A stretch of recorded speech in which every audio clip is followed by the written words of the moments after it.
اللهم صل على محمد وآل محمد. وہ افراد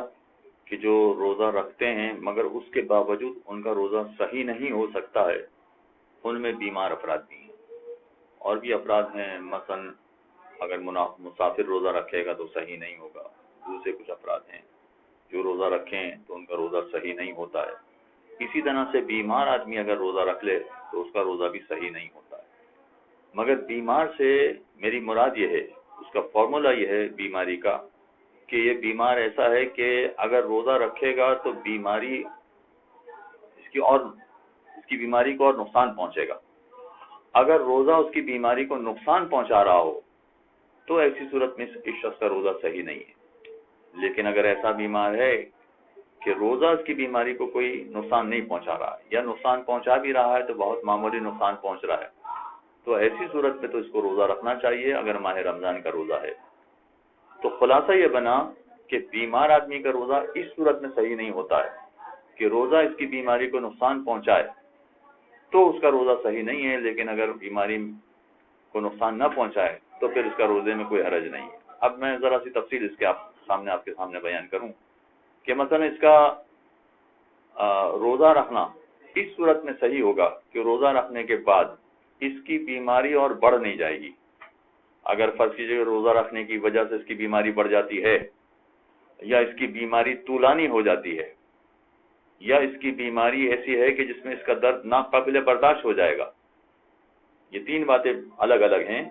یا تو یہ کہ اس کی بیماری بڑھ جائے گی، بیماری بڑھ جائے گی کا مطلب ہے کہ جو اس وقت اس کی کیفیت ہے اس کیفیت سے کئی گنا زیادہ اس کی بیماری بڑھ جائے گی،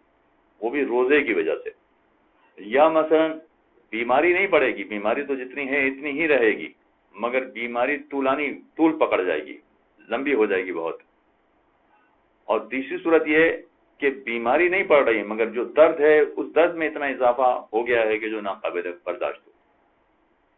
جیسے فرض کیجئے کہ کچھ افراد کو میگرین کی بیماری ہوتی ہے. اگر میگرین کی بیماری ہے تو جو بیماری ہے یہ بیماری لمبی نہیں ہوگی، جیسی ہے ویسی رہے گی.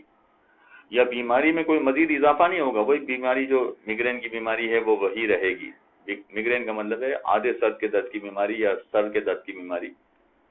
مگر روزہ رکھنے کی وجہ سے سر میں اتنا شدید درد ہو جائے گا کہ جو ناقابل برداشت ہو. اگر ایسی صورت حال ہو جاتی ہے تو ان لوگوں کا روزہ صحیح نہیں ہوتا ہے. اب یہ جو میں نے آپ کے سامنے بات بتائی ہے کہ بیماری بڑھ جانا یا بیماری طولانی ہو جانا یا مثلا درد وغیرہ بڑھ جانا، یہ یا تو انسان کو یقین ہے کہ ایسا ہو جائے گا تو روزہ نہیں رکھ سکتا، یا یقین نہیں ہے، ظن ہے، یعنی 60-70-80% سے زیادہ امکان ہے کہ ایسا ہو جائے گا، تو ایسے افراد کا بھی روزہ صحیح نہیں ہوتا. اور تیسرا وہ کہ یقین بھی نہیں ہے، ظن بھی نہیں ہے، مگر خوف ہے. مگر ایسا خوف ہے کہ اگر لوگوں سے بات کی جائے، آپ اپنے ہی گھر والوں سے اگر بات کریں تو لوگ کہیں گے بھئی آپ بیمار پڑ جاتے ہیں بہت، روزہ رکھنے کی وجہ سے آپ کی بیماری بڑھ جاتی ہے، روزہ رکھنے کی وجہ سے آپ کا درد بڑھ جاتا ہے. اگر یہ خوف ہو جو لوگوں کی نگاہ میں بھی وہ خوف صحیح ہو تو ایسے شخص کے لیے بھی روزہ رکھنے کی اجازت نہیں ہے. چنانچہ اگر یہ روزہ رکھے گا تو اس کا روزہ صحیح نہیں ہوگا. ہاں یہ ڈاؤٹ ہے کہ پتہ نہیں ہے اس طرح سے بیماری بڑھے گی یا نہیں، درد بڑھے گا یا نہیں، تو پھر ایسے افراد کو روزہ رکھنا پڑے گا. یا تو یقین ہو کہ ایسا ہو جائے گا، یا ظن ہو کہ بیماری بڑھ جائے گی، یا خوف ہو ایسا کہ جس میں یہ سارے جو آپ کے ارد گرد لوگ ہیں وہ آپ اس کی تائید کر رہے ہوں کہ ہاں آپ کے درد میں اتنا اضافہ ہو جاتا ہے جو ناقابل برداشت ہے. اگر یہ تین چیزیں ہیں تو ایسی صورت میں ایسے افراد کا روزہ صحیح نہیں ہوتا، چنانچہ یہ افراد روزہ نہیں رکھ سکتے. اب آئیے ذرا دیکھتے ہیں کہ ڈاکٹر کی رائے اس میں قابل توجہ ہے کہ نہیں. اگر فرض کریں کہ ڈاکٹر کہے کہ روزہ آپ کے لیے نقصان دہ ہے، تو اگر ڈاکٹر کی بات سے ہمیں یقین آ رہا ہو، ظن آ رہا ہو، یا خوف بھی پیدا ہو رہا ہو کہ جو لوگوں کی نگاہ میں بھی ایسا ہو کہ ہاں صاحب صحیح ہے، ڈاکٹر کی بات ماننا چاہیے، گڑبڑ ہو جائے گی، تو اگر ڈاکٹر کی بات سے یقین یا ظن اس طرح کی کیفیت پیدا ہو رہی ہو تو ٹھیک ہے، پھر آپ روزہ نہ رکھیں. لیکن اگر فرض کریں کہ ڈاکٹر کی بات سے آپ کو کوئی اتنا خوف نہیں پیدا ہو رہا ہے، آپ روزہ رکھنے کے قابل ہیں، آپ یہ سمجھتے ہیں کہ روزہ رکھ سکتے ہیں، تو چاہے ڈاکٹر یہ کہہ رہا ہو کہ آپ کی بیماری بڑھ جائے گی، مگر پھر یہاں ڈاکٹر کی بات نہیں مانیں گے، آپ کو اپنے طریقے کے مطابق چلنا ہے، چنانچہ روزہ رکھنا پڑے گا۔ اور اسی طرح سے معاملہ الٹا ہو جائے کہ نہیں صاحب ڈاکٹر یہ کہہ رہا ہے کہ آپ کو کوئی فرق نہیں پڑے گا، آپ روزہ رکھیں کوئی حرج نہیں ہے۔ ڈاکٹر تو کہہ رہا ہے کہ کوئی فرق نہیں پڑے گا، مگر ہمیں اپنی بیماری کو دیکھتے ہوئے یقین ہو رہا ہے یا ظن ہو رہا ہے یا ایسا خوف ہو رہا ہے کہ جو لوگوں کی نگاہ میں بھی قابل توجہ ہے، تو چاہے ڈاکٹر یہ کہہ رہا ہے کہ روزہ رکھنے سے کوئی فرق نہیں پڑے گا، مگر ہم جانتے ہیں کہ ہماری بیماری بڑھ جائے گی یا درد ناقابل برداشت ہو جائے گا،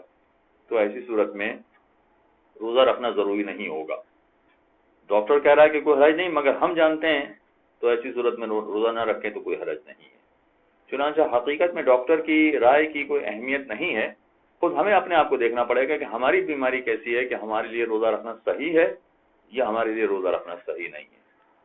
البتہ ڈاکٹر کی بات سے ظن یا یقین پیدا ہو رہا ہو تو کوئی حرج نہیں ہے، اس بات کی بھی توجہ بن جائے گی، مگر وہ ہمارے یقین اور ظن کی وجہ سے ہے، حقیقتاً ڈاکٹر کی وجہ سے نہیں ہوگی۔ تو اب بیمار افراد روزہ رکھیں یا نہ رکھیں، طریقہ کار یہ ہے کہ اس کلیے کے مطابق دیکھ لیں کہ ان کو روزہ رکھنا چاہیے یا نہیں۔ اللهم صل على محمد وآل محمد